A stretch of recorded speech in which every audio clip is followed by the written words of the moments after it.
Okay, it's a little bit lighter in here now, so I can probably get a better shot of this beam. So the pressure is off, the mast is off, and that temporary support that I had here when the mast came off, that got real loose and just went away. But right in here is where we have the compression. You can kind of see there's a depression right here in the plywood. What do you call this, batten or whatever? And so you can see it depressing there, and then there's just some bulging in this wood here, and then now you can really see this, I would assume. And then if I come around this way, you also can see that this beam, both sides, like these outside edges are lower than the middle, so all kinds of stuff going on here. Let me see what happens if I do this. Let's see, let me change this. We'll change this to a beat up old standard screwdriver head. Okay, you can see it, that just breaks right through. Yeah, see, so this is basically hollow right in here. You can see it's hollow. So definitely termite damage in this, which was probably relating to, there you go. Yeah, nice galleries for termites. So this is the problem. Yeah, so if you're ever buying a boat, look for pellets, because clearly well, I don't know if marine surveyors, but as a home inspector, if I suspect rot, I can probe and I can break into stuff. But I don't know if that's the case with boats. Like if you came in here, you're a boat surveyor, and you're just going to town on this, you might piss some people off, especially if you get it wrong. But pellets would be the thing to look for. So the termites, when termites are eating wood, they'll do these little exit holes and they'll kick the pellets out. At least the kind, I think these are drywood termites. I'm not remembering the name. I looked them up online. Western Indonesian drywood termites, I think, is the most common one in Hawaii.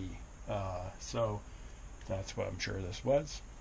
And but it's nice to actually be able to get footage of this so that you guys can really see what I'm talking about here.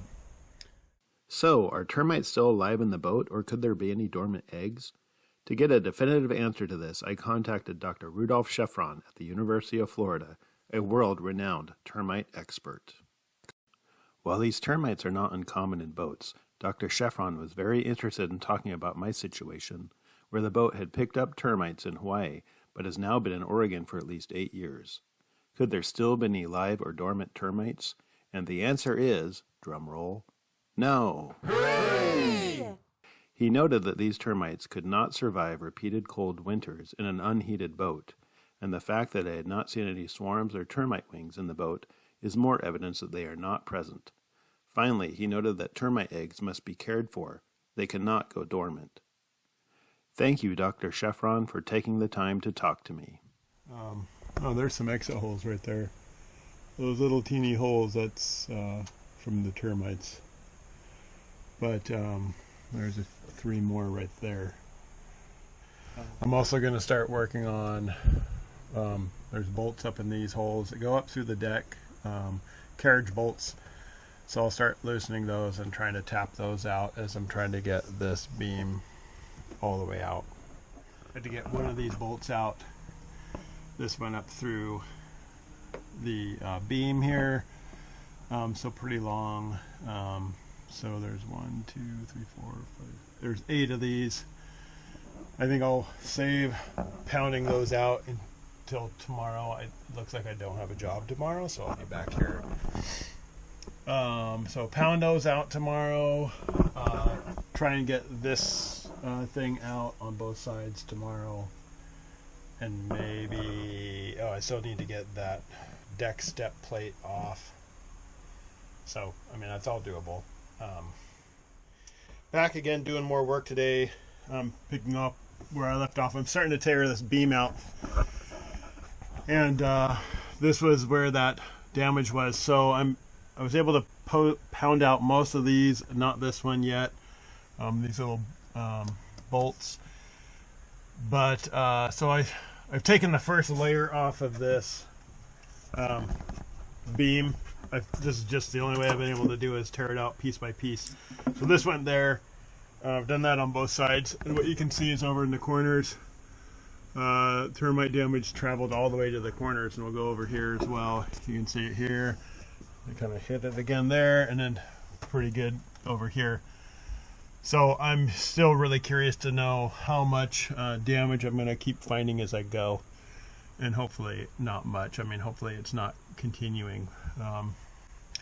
You know, I've been poking around on some of this wood to see if it's solid. I haven't found anything yet, but we'll find out. Just a few minutes later, I did get that bolt out, but I'm starting to have problems getting these off, and these beams sometimes were screwed through the bulkhead. I think they're supposed to be bolted, but these were screwed, but I didn't see any plugs, so I didn't know if these were screwed in, but they definitely are. They were probably screwed in before the beam on the front side was, because if you look up here, you can see a screw there. And there's another one right in here. So this one's not coming off. I suspect there's a screw right in here and probably another one over there. So I think what I have to do is now take the beam off that's in front of this so I can get those screws out, or I could just try and cut them off, but I think that front beam probably needs to come out anyway, so because it also has that, oh yeah, it definitely does, because it's got all that damage. So I think I'll start from the front now and start working my way back. Okay, the beam is out. It had a lot of damage, and here is the pile of wood that made up the beam. Lots and lots of termite damage. A few pieces didn't have any. A few pieces had a lot.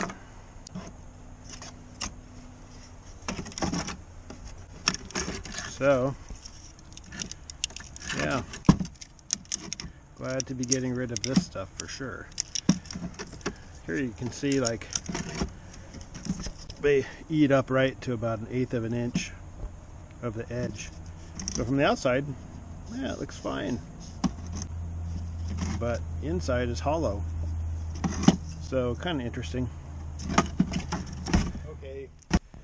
End of another day, and made more progress today.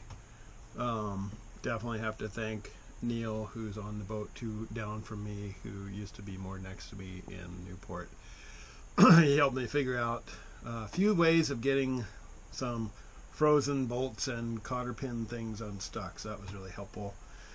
So thanks for that. Let's turn around and see where we've gotten to. So the beam's fully out. I'm still going to take out this plywood. I have it taken out all the way on the other side. It looks like this boat used to have that kind of vinyl headliner before whoever put in the tongue and groove. So this is all out. Still have some more. I'm going to take this out. Still have some more stuff to do here. The bulkhead seems to be in pretty good condition, except for right here. This is the only place where the bulkhead's kind of bad. So I'm not sure what I'll do about that, but I'll figure that out. The compression post seems pretty good. Seems pretty solid. Don't see any damage there. I've taken all of that plywood out on this side except for down there, so I'm gonna have to do that next time I come. Let's see. Still, you can see a little bit of compression here. I was able to get all the. There was a bolt here that led to a ground. This thing. So that bolt sheared off as I was getting that out, and then above here, the metal mast step is still in place, but I do have the screws out. That was what Neil helped me with. So yeah, good progress getting there. Probably won't come down here, so I'm going to button the boat up pretty well, because that will be at least, well, it'll be next week before I get back here. But I have some samples of the beam material that I'm going to take to a hardwood store and try and match those up to what I think I want. Talk to somebody there. So, I don't know. That's about it. Yeah. So, another good day, another day of no rain, which is really nice to work on the boat with. So, that's it for now. So, stay tuned and we'll do more work later. Sail on.